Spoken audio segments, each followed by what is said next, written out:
Thank you very much.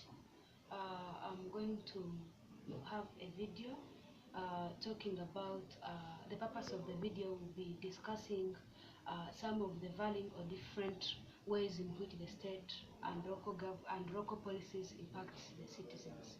So the citizens are either impacted negatively or positively by these policies, but I'm going to be sharing them. So the importance of local and state policies is that they are there just to protect the citizens from being undermined or losing their rights as citizens in some situations. So I'm going to be talking about, by showing you how this impacts the citizens, I'm going to be sharing with you different scenarios that took place and how they were impacted by the different policies. So the first scenario, the scenario happened in two cities of mid-city and small bank, but border within Missouri, and then this is where the small bag citizens could go to the mid-cities schools in order to get access from education. And they have the congestion, the mid-city citizens have the problem of congestion from those people of small bag. So, and it reached to the point when there was no money just to use in employing the teachers, and even the kids were just had to sit under the trees and what access education. So when the local government saw it, it took a decision. Mid-city school system, the small bag township government decided to build and open a public school in small bag. So some citizens were saying it is going to be fine, and others are saying it is not going to be fine. But the first question is asking if it is a local policy or a state policy. It is a local policy, of course, because it is dealing with just two cities within a big city of Missouri. And in addition, among the responsibilities of the local government, even this one of constructing and maintaining company-owned, country-owned or operated assets is among them. So it was just responsible for that action. That's why it is a local policy. So those who are going to benefit from the policy are the citizens of mid-city, because they are going to benefit, they are going to reduce the congestion of the students from small bag citizens. And even in addition, they are going to have there are enough schools for their children, because small bag citizens are going to have their own schools. So each city is going to have their schools, then it will benefit mid-city citizens. So those who are going to be impacted are the small bag citizens without children, and those who have already have children who have finished their education, because they are not going to be benefiting from the policy, because their money will be paid for nothing.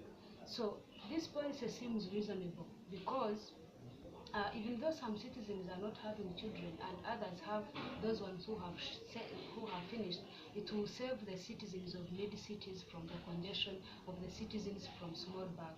And in addition, small bag citizens are going to access their services easily without going to mid city. So even they ask what might be the impacts of the policy change on citizens specifically. So the impacts are going to be in two ways: positive way and a negative way. Positively, congestion over schools will reduce, and small bag citizens will have their free access to their own schools or services. But however, in other side, parents who have finished teaching their children, as well as those who have not, who don't have them, are going to pay for nothing, because their kids will not be attending such schools. So we have also a second scenario where the Frost City, Minnesota, went through a worst, or the period of having just the period of having snow, and this snow like limited the services, either the workers from going to work, students, the school closed.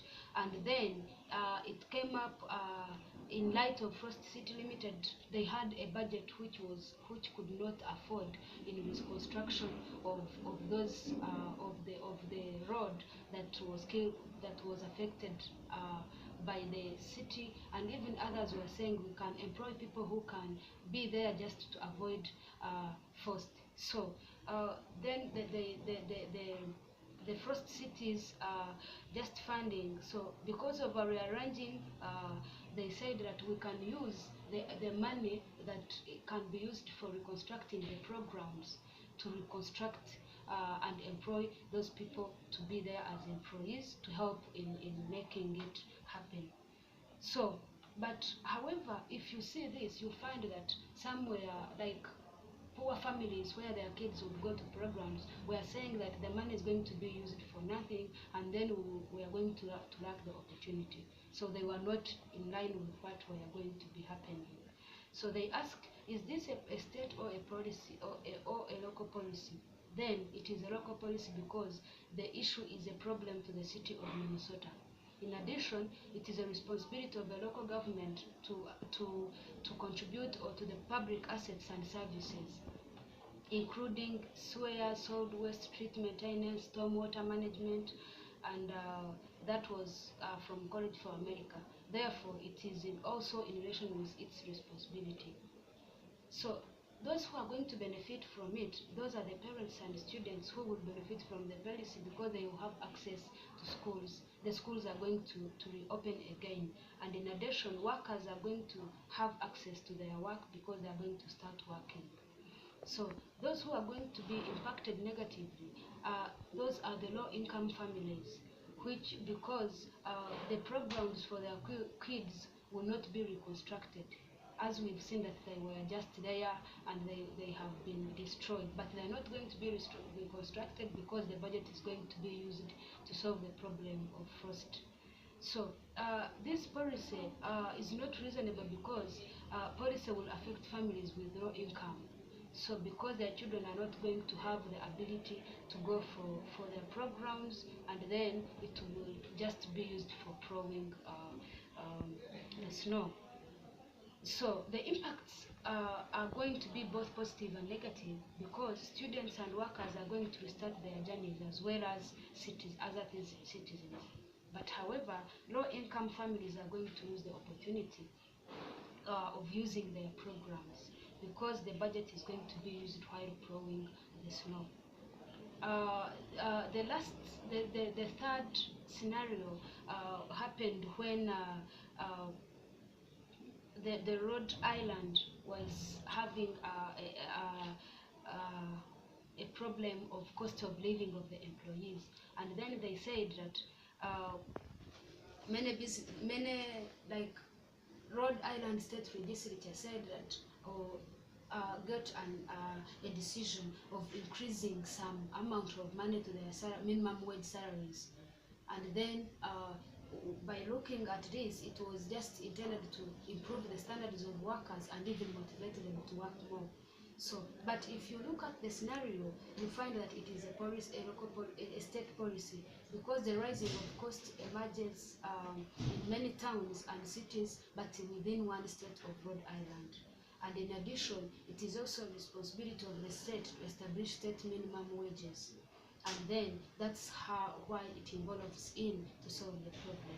So those who are going to benefit are civil employees and labor unions, because they are going to benefit, because they are going to be motivated, and also their standards of living are going to increase.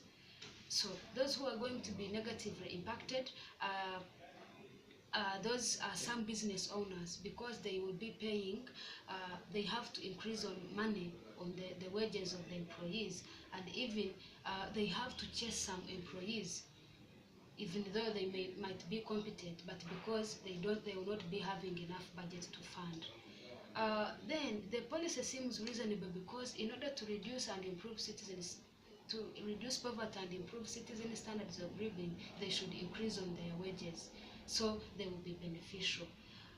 So impacts that has both negative and positive, but so business persons will face a challenge of paying those employees even when they don't have money. In addition, they will be paying even those who are less productive, as well as chasing some in order to get enough budget.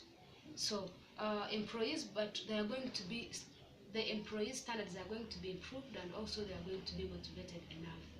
So the rest scenario is when there was a need of increasing or expanding New Hampshire route, and that route was just connecting the cities within New Hampshire. And then in order to connect the route, they needed to pay tax. Yes, they needed to pay some tax in order to make this happen. The citizens had to pay some money in order to make it happen. So the New Hampshire passed a legislation, and because they were thinking that it will increase the speed of the transport agencies and etc. So this is a state policy, because the route 101 will be connecting a 2-lane highway to a 4-lane highway, meaning that it is connecting many cities. And also, in addition, it is a responsibility of the state government to provide for public health and public safety, as College for America talks about it. Therefore, that is where it comes in with the construction of public assets, and then that shows it is a state policy. So those who are going to benefit are the residents of the Seacoast region, as we've seen, are going to benefit because it is going to provide a connection between them with other cities, because they are the ones which are facing the problem of the route. Then those who are going to be impacted are those towns besides the highway, because it is going to take a lot of time while constructing, and also it will be a blocking challenge, because they will be waiting for the route to finish. So the policy seems reasonable, because after the expansion of the route, the speed will increase, and then time management will be respected. Yeah, in addition, more transport agencies like cars and what will be favored to move easily as the route will be expanded. So, what might be the impacts of the policy change on citizens specifically? The positive effects are easy time management, because the speed will increase, more transport agencies will move easily, and residents from Seacoast will benefit more, because they will get a connection to other cities in the state. However, other citizens from the cities will face a challenge of congestion and jam in the process of expanding the route. In addition, noise and dust will also a problem to those people besides the highway, because they will be near to the highway of the route expansion. So this happens, or this seems to applies to a real life example. For example, recently in my city, Rwamagana, had an issue with the Gishari city, but within Rwamagana as a city, and we have a problem of water pump. When it was blocked, and then water was just it became shortage, and then we had no water. So the Gishari people are saying that Rwamagana citizens are the one using more water more than us. So in order to solve the problem, the Rwamagana City Council tried to make us pay, each citizen pay 500 in order to reconstruct it, and then we had to pay in order to reconstruct. So the purpose of the policy was that it is going to help the both cities to get more water as they needed. But the positive effect is that Rwamagana people, we got water. We came out of the problem of shortage of water. So, but negatively, Gishari people also got a challenge of paying. Some were having their own means of getting water. Some were not